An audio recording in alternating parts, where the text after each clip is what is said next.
राम राम भाइयों, आज के वीडियो हम लोग पढ़ने वाले हैं क्लास 12 फिजिक्स का बहुत ही महत्वपूर्ण चैप्टर व्यतिकरण। व्यतिकरण के अंदर हम लोग एक न्यूमेरिकल सॉल्व करेंगे जो है परिणामिक तीव्रता का व्यंजक कैसे ज्ञात करते हैं। और इसको हल करने से पहले आपको व्यतिकरण की घटना जानना बहुत ही जरूरी है, क्योंकि चैप्टर से कम 5 नंबर का क्वेश्चन आ जाता है और ज्यादा से ज्यादा 10 नंबर का क्वेश्चन आ जाता है। तो ये चैप्टर हमारे लिए बहुत ही महत्वपूर्ण है और यदि आप बोर्ड एग्जाम का पेपर देने जा रहे हैं तो ये आपको जानना बहुत ही जरूरी है।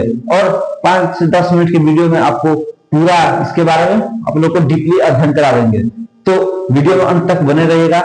अब पढ़ेंगे परिणामिक तीव्रता। उससे पहले हम लोग देख लेते हैं कि व्यतिकरण की घटना क्या होती है। तो व्यतिकरण को अच्छे से समझने के लिए आपको हम बताते हैं, जैसे पानी में अगर हम कंकड़ फेंकते हैं तो उसमें जो लहर होती है, लहर जो ऊपर नीचे जैसे जाती है तो उसको कहते हैं तरंग।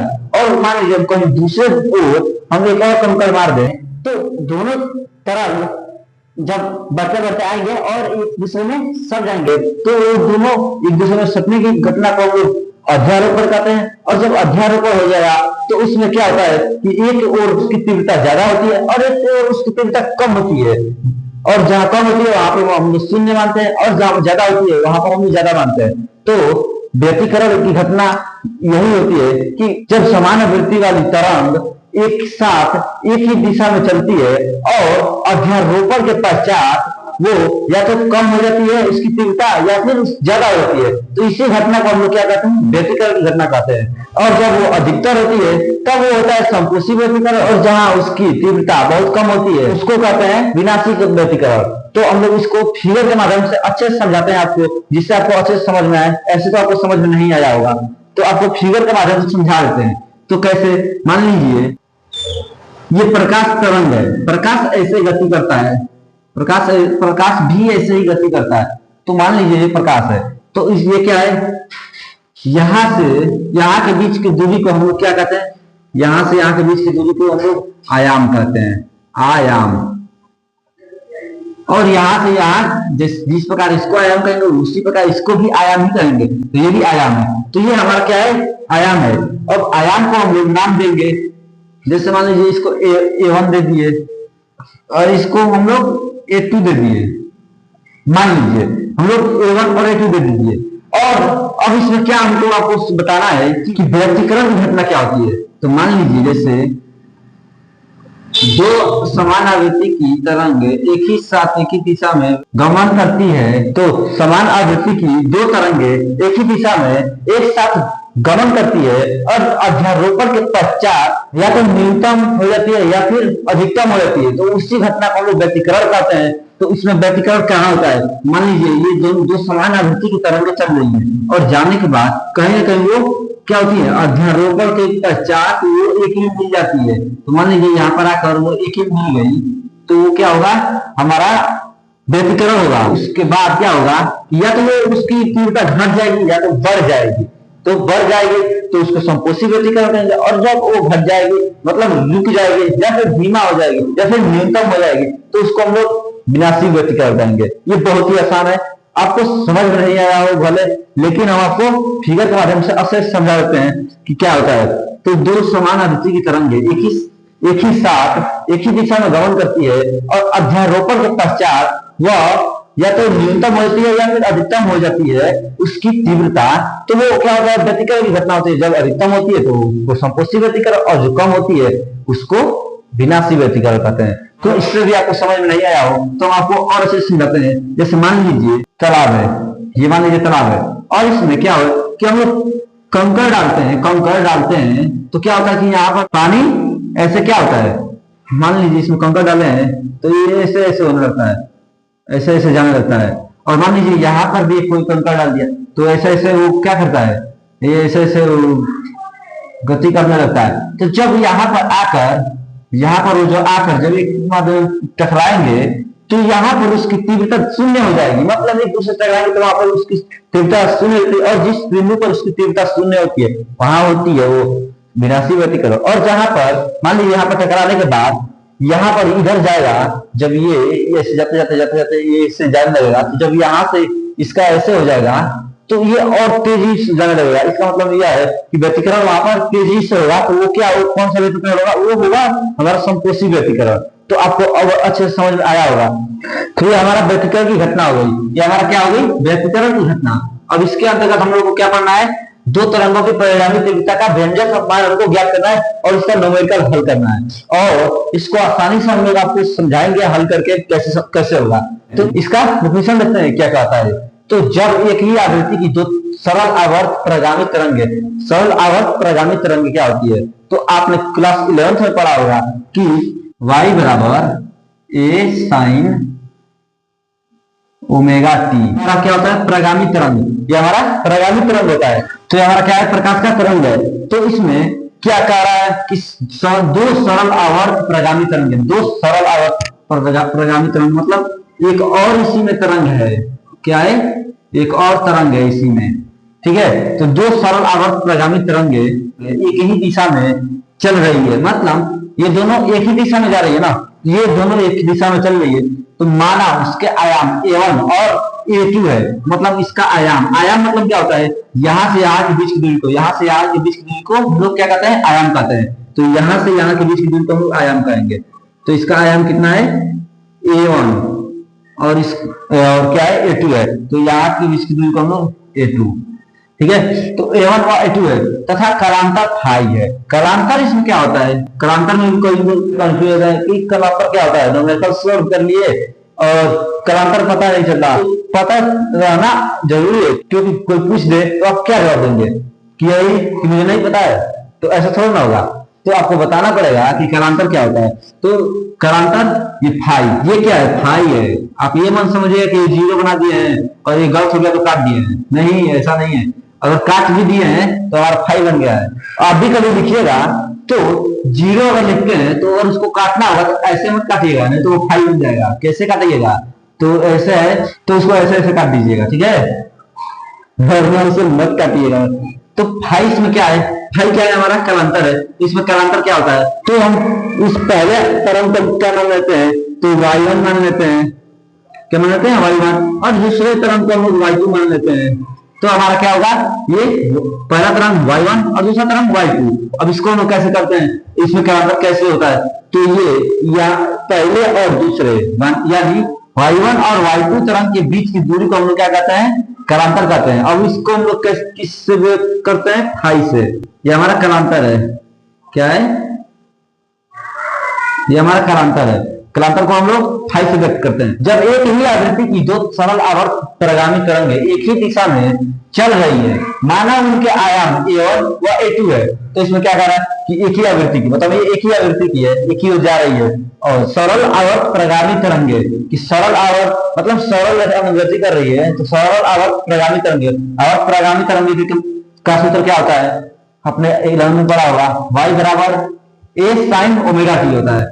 तो हर प्रगामी तरंगे एक ही दिशा में चल रही है, मतलब एक ही दिशा में चल रही है, माना उनके आयाम a1 व a2 है, तथा कलांतर फाई है। अब इसको हम लोग न्यूमेरिकल सॉल्व करते हैं। दो तरंगों की परिणामी तीव्रता का व्यंजक मान कैसे निकालते हैं? तो उसका मान निकालते हैं, कैसे निकालेंगे? तो हमारा पहली तरंग का विस्थापन y1 बराबर a1 sin ओमेगा t, ये क्या है? हमारा पहले तरंग का विस्थापन। और हमारा दूसरी तरंग का विस्थापन क्या है? दूसरे तरंग का विस्थापन y2 बराबर क्या होता है?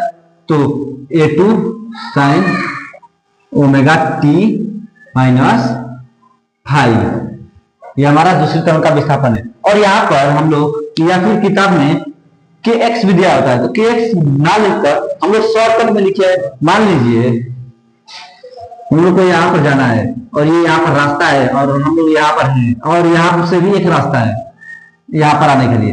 तो बताइए हम लोग यहाँ से क्यों जाए जब हमारे पास ये सीधा रास्ता है और यहाँ तक हम पहुंच सकते हैं, तो हम लोग इससे घूरी आने की क्या आवश्यकता है? तो हम लोग सीधा पहुंच जाएंगे। तो हम लोग यहाँ पर kx न लिखकर केवल ओमेगा टी -5 लिख दिया है, जिससे आपको अच्छे से समझ में आ जाए। तो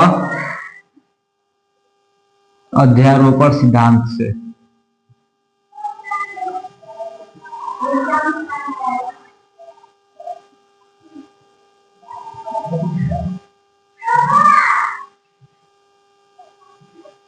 तो हमारा अध्यारोपण सिद्धांत क्या कहता है कि y बराबर y1 plus y2।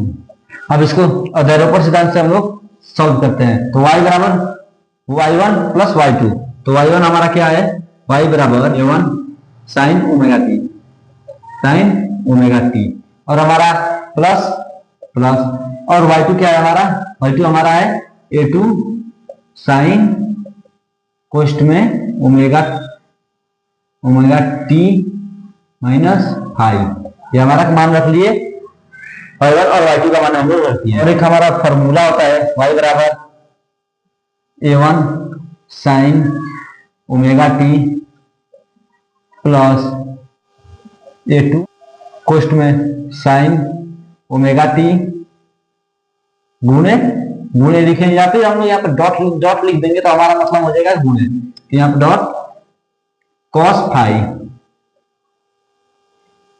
Minus cos omega t minus sine phi, ये हमारा हो गया है। हम लोग क्या किया, इसमें चेंज कर दिए हैं, साइन ओमेगा टी है तो यहाँ पर कॉस ओमेगा टी लिख दिया है, और यहाँ पर कॉस फाइव है तो यहाँ पर साइन फाइव लिख दिया है। बहुत आसान है, ये सूत्र आप याद रखना, आपको याद रखना पड़ेगा। तो अब इसके आगे हम लोग देखेंगे कैसे सॉल्व होता है। तो इसके बाद हम लोग को क्या करना है कि इसका गुणा इसमें कराना है। तो इसमें क्या करेंगे, y बराबर a1 sine omega T plus a2, अब क्या है क्वेश्चन में साइन ओमेगा टी गुणे कॉस फाइव, कॉस फाइव। अब जो a2 से गुणा करना है इसमें, तो a2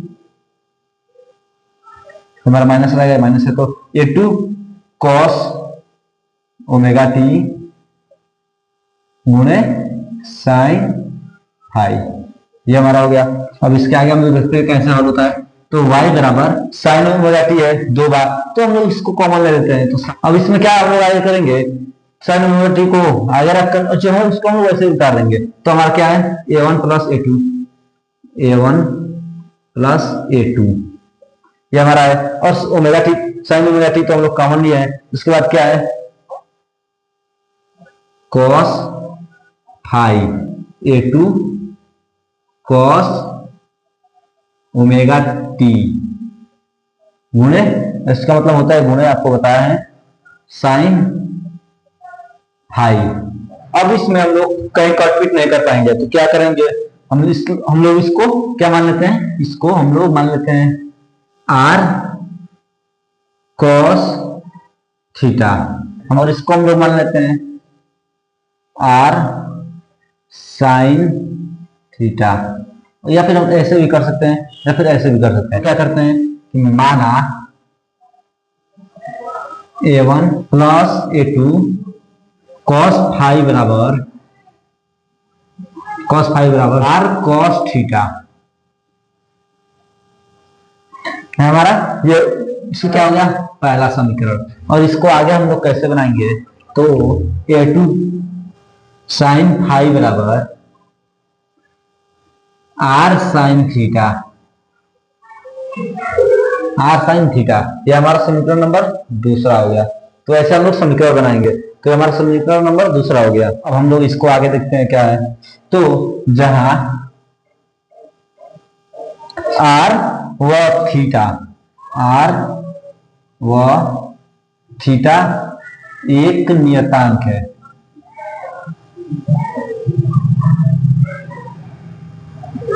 नियतांक आपको पता ही होगा कि जिसका मान नहीं बदलता उसे नियतांक कहते हैं। तो हमारा आर व थीटा एक नियतांक है।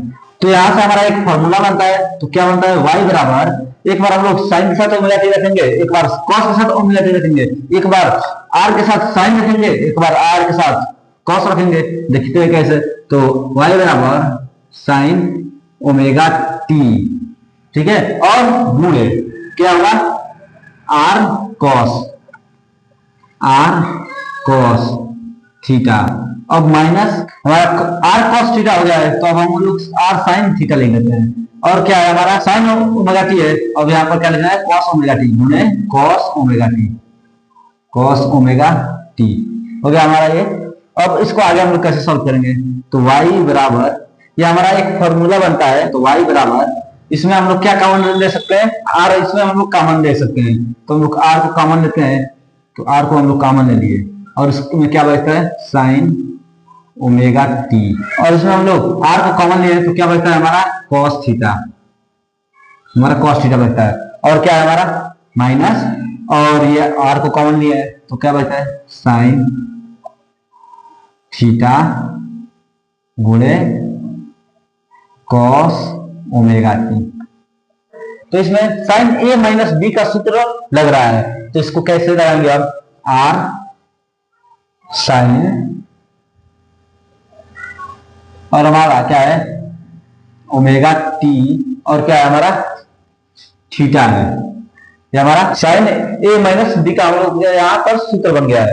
अतः हमारा समीकरण 1 और समीकरण 2 दोनों एक ही समान है, मतलब एक ही जैसा है कि ये तरंग जो है इसमें विस्थापन जो तरंग के द्वारा हो रहा है, दो तरंग द्वारा हो रहा है, तो दोनों एक ही समान है, मतलब यहां से यहां तक के बीच की दूरी को हम क्या कहते हैं, यहां से यहां के बीच की दूरी को हम लोग विस्थापन कहते हैं, मतलब इतना वो विस्थापन किया है, इतना वो विस्थापित हुआ है, तो ये हमारा विस्थापन है। तो दोनों एक ही समान विस्थापित हुए हैं, तो इसका क्या है मान, तो इसमें क्या करेंगे अब कि समीकरण 1 व 2 को वर्ग करके जोड़ने पर, मतलब इसको वर्ग कर रहे हैं, इसमें स्क्वायर लगा देंगे हम, तो कैसे लगाएंगे, तो हम इसका वर्ग निकाल रहे हैं, तो हमारा क्या होगा आरएचएस वाला आरएचएस से लिखेंगे और एचएफएस वाला एचएफएस से लिखेंगे। तो हमारा पहले आरएचएस लिख लेते हैं, हमारा आरएचएस क्या है, तो ये हमारा इसको उसमें वर्ग करना है, तो r square cos square theta,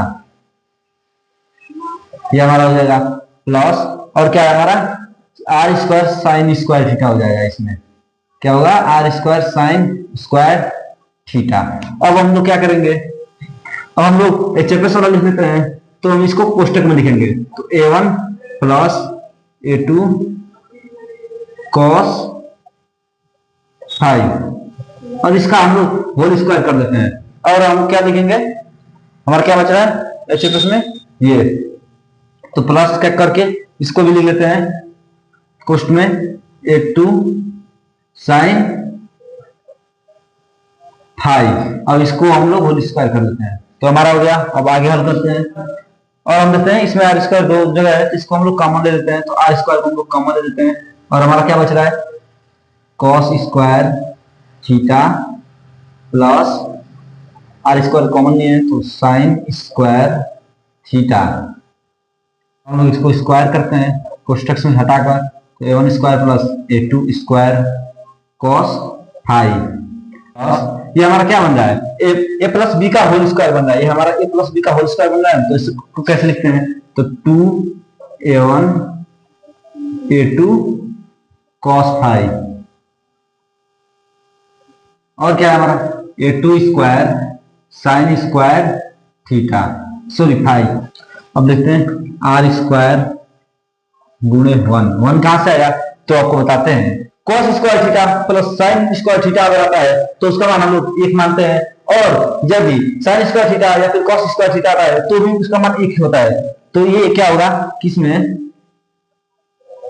इसका मान 1 रख लेते हैं, तो और ये आर स्क्वायर क्या है, तो ये हमारा दोनों आयामों का ये प्रतीक है, तो ये दोनों आयाम जितना निकलता है उसको आर स्क्वायर कहते हैं, तो ये हमारा दोनों आयाम का ये प्रतीक है, और बराबर a1 square plus a2 square, कोष्ट में हमारा क्या है cos square 5 plus sine square 5, ये हमारा है, और इसके आगे हम लोग देखते हैं प्लस 2a1 a2 cos 5, ये हमारा क्या है a प्लस बी का होल स्क्वायर होता है ना, a square plus b square plus 2ab, तो यही हमारा है 2a1 cos 5। अब इसको इसमें गुणा करते हैं, तो आर स्क्वायर का गुणा 1 में करेंगे तो ये हमारा आर स्क्वायर ही होगा, बराबर, तो हमारा क्या सूत्र बनता है a1 square a2 square plus 2a1 a2 cos 5, तो ये हमारा सूत्र बनता है एक, क्या सूत्र बनता है, ये हमारा एक सूत्र बनता है, इसको हम लोग समीकरण नंबर 3 मान लेते हैं। बताओ इसमें एक a1 क्या है, a1 हमारा पहला आयाम है, यहाँ से यहाँ तक के बीच की दूरी को हम लोग एक पहला आयाम करेंगे, और यहाँ से यहाँ तक के बीच की दूरी को हम लोग क्या कहेंगे दूसरा आयाम करेंगे, तो ये हमारा a1 पहला आयाम है, a2 दूसरा आयाम है, और फाई क्या है इसमें, तो फाई हमारा इन दोनों आयामों के बीच का कालांतर है, इन दोनों आयामों के बीच का मतलब जितना दूरी है वही कालांतर है, और हम लोग आगे सॉल्व करते हैं, चूंकि मानते चूंकि हमारा ये A1 A2 है, तो हमारे इसको लिख देते हैं कि आई समानुपाती, इसको एक बार में लिख लेते हैं ए स्क्वायर। तो हमारा आई क्या है, तो हमारा आई है परिणामी तीव्रता, मतलब इसमें कितना दूरी वो तीव्रता वो जा रही है, वो इसकी परिणामी तीव्रता को हम लोग आई से व्यक्त करते हैं, आई समानुपाती ए स्क्वायर। तो हमारा ये दोनों दोनों हमारा आयामों का ये वर्ग है, तो हमारा ए स्क्वायर। या फिर हम इसमें इसको हम लोग या कहते हैं, अगर ये बीच में आ जाए मान लीजिए या फिर ऐसे भी लिख सकते हैं, या फिर हम लोग ऐसे भी लिख सकते हैं, तो हमारा ये या होता है। या फिर हम इसको ऐसे लिख सकते हैं आई बराबर, और समानुपाती चिन्ह को हटाते हैं तो हमारा बन जाता है के एवं ए स्क्वायर, हमारा ये बनता है। अब इसको आगे सॉल्व करते हैं। अब हम लोग इस समानुपाती चिन्ह को हटाते तो क्या आता है, आई बराबर के आर स्क्वायर, हमारा इसको आर मान ले या फिर ए मान ले, ए स्क्वायर मान ले या फिर आर मान ले, तो ये हमारा दोनों एक ही होगा। तो ये और आगे कैसे होगा, तो हमारा I1 बराबर क्या होगा के A1 स्क्वायर, और हमारा I2 बराबर क्या होगा, तो के A2 स्क्वायर। और हम लोग क्या करते हैं कि समीकरण 3, या हमारा समीकरण 3 है, तो समीकरण 3 में के से गुणा करके मान रखते हैं। कैसे रखेंगे, तो समीकरण 3 में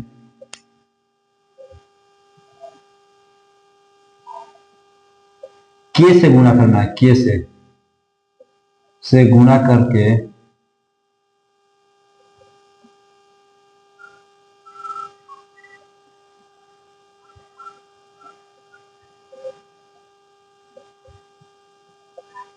तो हमारा ये समीकरण 3 है, तो इसमें हम के से गुणा कर रहे हैं, तो हमारा क्या हो जाएगा के आर स्क्वायर हो, ये हमारा के आर स्क्वायर हो जाएगा। तो के आर स्क्वायर बराबर क्या है, के A2 स्क्वायर लिख देंगे, के से गुणा कर रहे हैं तो के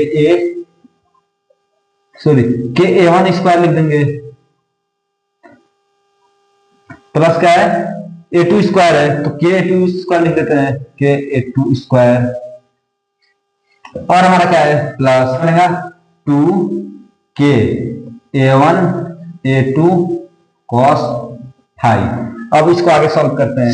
अब लिखते हैं हम लोग आई बराबर हमारा क्या होता है, I1 I2, आई बराबर हमारा क्या होता है, आई बराबर हमारा क्या होता है I1 I2, I1 I2 plus 2। अब इसको अंडर रूट में लिखते हैं, क्या लिखेंगे अंडर रूट में के A1, अब दूसरा अंडर रूट में लिखते हैं के A2, हमारा cos फाइव। या फिर हम इसको ऐसे भी लिख सकते हैं, I बराबर I1 प्लस I2 प्लस 2। अब हम लोग इस अंडर रूट में क्या लिखेंगे, तो के A1 बराबर हम I भी लिख सकते हैं, I1 लिख सकते हैं, क्योंकि हमारा के A1 क्या है I1 है, तो हम लोग I1 लिख देते हैं। और हमारा इसी अंडर रूट में हमारा क्या है के A2, तो के A2 क्या किसका मान है I2 का, तो हम लोग I2 लिख देते हैं इसी अंडर रूट में। और क्या बच रहा है cos फाइव। तो ये हमारा सूत्र निकल कर आ जा रहा है, यही है हमारा परिणामी तीव्रता। किस चीज का, दो तरंगों के परिणामी तीव्रता का यह व्यंजक हम लोग मान ज्ञात करनी है। तो हमारा दो तरंगों की परिणामी तीव्रता क्या होगी, तो I बराबर I1 plus I2 plus 2 under root में I1 I2 cos फाइव। ये हमारी परिणामी तीव्रता निकल के आ रही है, हमारी क्या है परिणामी तीव्रता का व्यंजक। ये हमारा परिणामी तीव्रता का व्यंजक हम लोग ज्ञात कर चुके हैं। तो हमारा क्या है परिणामी तीव्रता का व्यंजक। तो इस प्रकार हमारे दोनों तरंगों की परिणामी तीव्रता का हम लोग व्यंजक ज्ञात कर लिया है। तो हमारा आई क्या है, तो ये परिणामी तीव्रता का व्यंजक है, और इसमें I1 क्या है, तो ये पहली तरंग का तीव्रता है, मतलब ये पहली तरंग का तीव्रता है, ये दूसरी तरंग का तीव्रता है I2, और ये I1। तो इसी तरह हम लोगों ने परिणामी तीव्रता ज्ञात किया है, तो परिणामी तीव्रता को आई से दर्शाते हैं। तो आई बराबर क्या है हमारा I1 क्या है परिणामी तीव्रता है, तो परिणामी तीव्रता पहले तरंग की परिणामी तीव्रता है, मतलब ये I1 की परिणामी तीव्रता है, और I2 क्या है, तो ये हमारी दूसरी तरंग का परिणामी तीव्रता है, मतलब इसका परिणामी तीव्रता है, और ये I1 इसका परिणामी तीव्रता है। और इसमें फाई क्या है, तो फाई इन दोनों के बीच के कालांतर है हमारा फाई, ये हमारा फाई इन दोनों के बीच के कालांतर है। तो ये आशा से आपको समझ में आया होगा।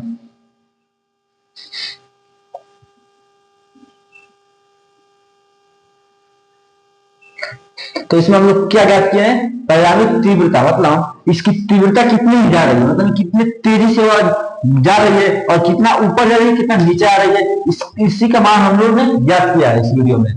तो मिलता है।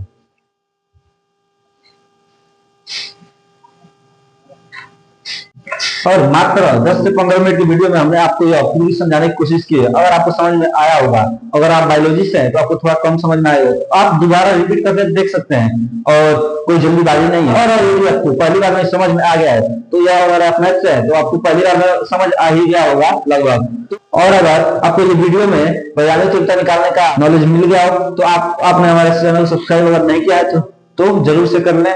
और मिलते हैं अगले वीडियो में, जिसमें हम लोग पढ़ेंगे प्रकाश का व्यतिकरण। व्यतिकरण को भी आसान भाषा में हम लोग समझेंगे। तब तक के लिए राम राम, मिलते हैं अगले वीडियो में।